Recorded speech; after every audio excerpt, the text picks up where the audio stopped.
Le mythe scolaire est un espace de rupture lucide, où l'on arrache les croyances confortables pour réveiller une conscience disciplinée, autonome et radicalement responsable. Tu crois peut-être encore que ton diplôme te protège, qu'il te définit, qu'il te garantit une place.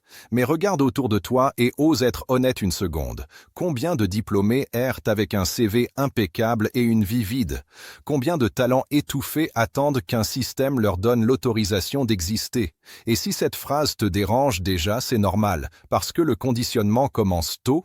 Très tôt, on t'a appris à lever la main avant de penser, à attendre la validation avant d'agir, à confondre notes et valeurs personnelles, et peu à peu ton cerveau a associé réussite à obéissance et sécurité à conformité. Comme un animal dressé qui croit être libre parce qu'il connaît bien sa cage, le diplôme est devenu un talisman psychologique, pas un outil, un objet rassurant qui apaise l'angoisse mais n'active pas la puissance intérieure. Et le problème n'est pas le papier en lui-même, mais ce qu'il a remplacé en toi, ta capacité à te connaître, à t'écouter, à construire par toi-même, car le système scolaire ne t'a jamais appris à te comprendre, mais à te comparer, jamais appris à te discipliner, mais à attendre la cloche, jamais appris à créer de la valeur, mais à réciter, et à force de répétition ton esprit a intégré une équation toxique. Je réussis si je rentre dans le moule, je mérite si je suis validé. J'existe si on me classe. Ce conditionnement est invisible mais profond. Il façonne tes décisions, ta peur du risque, ton rapport au temps, ton rapport à l'échec, et surtout ton rapport à toi-même, parce qu'on t'a volé l'habitude de t'interroger vraiment. On t'a donné des réponses avant même que tu poses des questions. Alors tu avances avec un moteur puissant, mais un volant bloqué, plein de potentiel mais sans direction intérieure, et un jour la réalité frappe, diplôme en main, monde en face, et soudain plus de programmes, plus de corrigés, plus de professeurs pour dire si tu es sur la bonne voie. Seulement le silence et une angoisse sourde parce que tu n'as jamais été entraîné à décider seul, à t'autodiscipliner, à créer ta propre structure mentale. Le diplôme promettait la réussite, mais il n'a jamais promis la clarté. Il promettait un statut, mais pas une identité.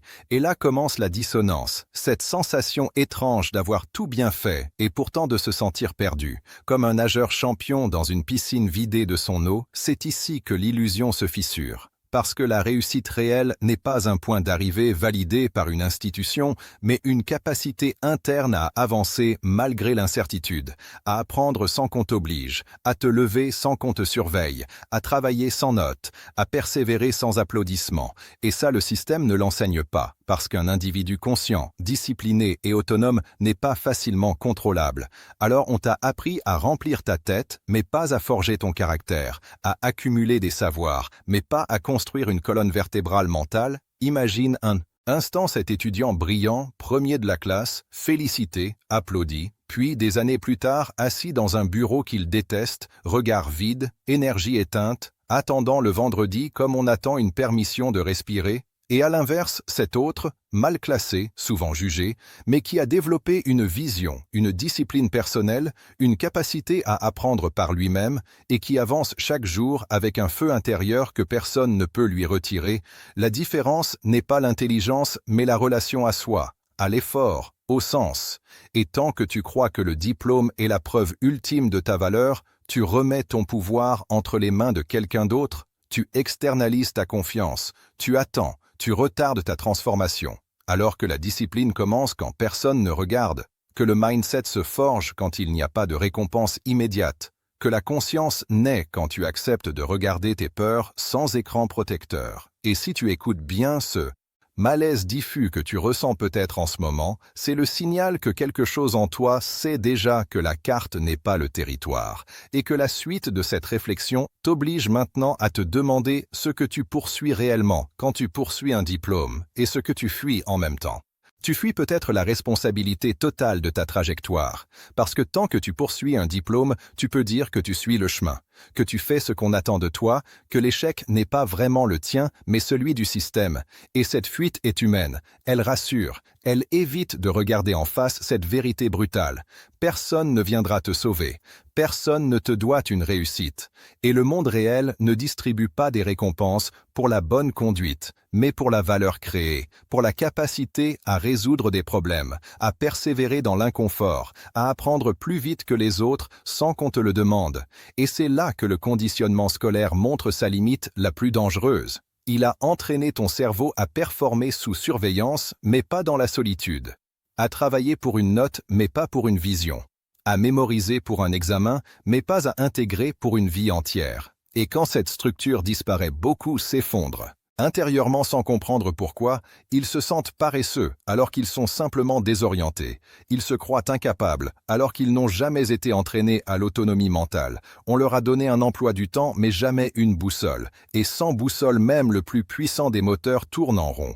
Observe les comportements autour de toi. Des adultes qui repoussent leurs projets personnels depuis 10 ans, qui attendent encore la formation parfaite, le diplôme supplémentaire, la validation ultime avant d'oser commencer, comme si la vie était un brouillon permanent qui n'aura jamais de version finale. Ce n'est pas un manque de compétences, mais un manque de discipline intérieure, celle qui te fait agir même quand tu doutes, même quand tu n'es pas prêt, même quand personne ne t'encourage. Et cette discipline-là ne naît pas dans les salles de classe, mais dans le face-à-face avec toi-même, quand tu décides de faire ce que tu as dit que tu ferais, même si personne ne le vérifie.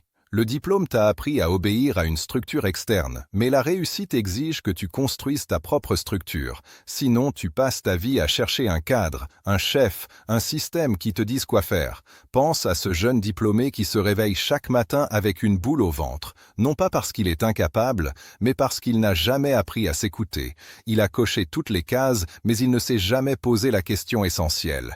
Qu'est-ce qui me met réellement en mouvement? Qu'est-ce qui mérite mon énergie? Qu'est-ce que je suis prêt à faire sans récompense immédiate, sans reconnaissance, juste parce que ça a du sens pour moi? Le système ne pose pas ces questions parce qu'elles sont dangereuses. Elle crée des individus libres. Et un individu libre ne se contente pas de répéter, il remet en question, il réorganise, il refuse les chemins tracés quand ils ne mènent nulle part. La plus grande illusion scolaire est de faire croire que la réussite est linéaire, stable, prévisible, alors que la réalité est chaotique, incertaine, exigeante, et que ceux qui s'en sortent ne sont pas les plus diplômés mais les plus adaptables mentalement, ceux qui savent apprendre seuls, désapprendre vite, se discipliner sans pression externe, transformer l'échec en information plutôt qu'en verdict personnel. Imagine une scène simple. 2 personnes quittent l'université le même jour, l'une attend un poste à la hauteur de son diplôme, l'autre commence immédiatement à construire quelque chose, maladroitement, imparfaitement, mais avec une constance quotidienne. 1 an plus tard, l'écart est déjà immense, non pas en intelligence mais en posture intérieure, parce que la seconde a compris que la réussite n'est pas un titre mais une dynamique, un processus vivant qui demande de l'engagement conscient chaque jour. Et plus tu retardes cette prise de conscience, plus le réveil est violent, parce que la réalité finit toujours par te demander des comptes. Non pas sur ce que tu sais, mais sur ce que tu fais. Non pas sur ce que tu possèdes comme diplôme, mais sur ce que tu incarnes comme discipline, comme clarté, comme courage. Et tant que tu n'oses pas déconstruire cette croyance que le diplôme est la clé centrale, tu restes coincé dans une attente stérile, alors que la véritable clé est déjà en toi. Rouillé peut-être, ignoré sûrement, mais accessible dès l'instant où tu acceptes de reprendre le contrôle de ton attention, de ton temps, de tes habitudes, et de comprendre que personne ne viendra te donner la permission de devenir pleinement acteur de ta vie. Ce moment précis où tu réalises que la réussite n'est pas quelque chose qu'on t'accorde, mais quelque chose que tu construis jour après jour, dans le silence, loin des classements et des applaudissements, est aussi le moment où une autre question devient impossible à éviter. Que fais-tu concrètement de tes journées quand plus personne ne t'oblige à avancer et que la seule autorité restante est celle que tu acceptes d'exercer sur toi-même? C'est là que beaucoup décrochent. Parce que sans cadre externe, le vide apparaît, et ce vide fait peur. Il révèle le manque de dialogue intérieur, l'absence de vision claire, l'habitude de consommer des objectifs plutôt que d'en créer. Et pourtant, ce vide est une opportunité brute, un espace où peut naître quelque chose de réel, mais seulement si tu acceptes l'inconfort de te regarder sans filtre, sans diplôme comme bouclier, sans statut comme anesthésiant. Le système scolaire t'a donné des objectifs à court terme, réussir l'examen, passer l'année, obtenir le papier, mais il ne t'a jamais appris à vivre avec un objectif long, flou, exigeant, qui ne garantit rien, et pourtant toute réussite profonde fonctionne ainsi. Elle commence par une décision intérieure avant toute preuve extérieure, par une discipline invisible avant toute reconnaissance visible, et tant que tu attends d'être sûr, tu ne le seras jamais, parce que la certitude vient après l'action, jamais avant. Observe ton propre rapport au temps. Combien d'heures réellement maîtrisées par jour? Combien d'énergie diluée dans l'attente, la distraction, la comparaison, le défilement passif? Et demande-toi honnêtement si ton diplôme t'a appris à gérer ton attention, à structurer tes journées, à protéger ton énergie mentale, ou s'il t'a simplement appris à survivre dans un système balisé. Beaucoup confondent intelligence et clarté, accumulation de savoir et conscience, alors qu'on peut tout savoir et rester intérieurement confus. On peut être brillant et mentalement indiscipliné, et cette indiscipline coûte cher, elle te fait commencer sans finir, rêver sans construire, comprendre sans incarner. Le vrai écart se crée là, entre ceux qui transforment chaque journée en entraînement mental et ceux qui attendent encore une validation future. La réussite n'est pas un moment spectaculaire, mais une somme d'actes discrets, répétés même quand l'enthousiasme a disparu. Et si le système ne t'a pas préparé à ça, c'est parce que cette logique ne se note pas, ne se classe pas, ne se standardise pas. Elle se vit dans la solitude, dans les choix minuscules que personne ne voit. Se lever quand l'envie dit non, continuer quand le doute crie stop, apprendre quand personne ne t'y oblige. Et c'est précisément ici que la majorité s'arrête. Pas par manque de capacité, mais par manque de reprogrammation mentale. Parce que leur cerveau a été entraîné à réagir à des signaux externes, pas à créer ses propres règles. Et tant que tu ne reconstruis pas consciemment cette architecture intérieure, tu restes dépendant, même avec tous les diplômes du monde, dépendant d'un cadre, d'un chef, d'une autorité, d'une structure qui te dit quand avancer et quand arrêter, alors que la liberté réelle commence quand tu acceptes de devenir ton propre cadre, ton propre rappel à l'ordre, ton propre moteur.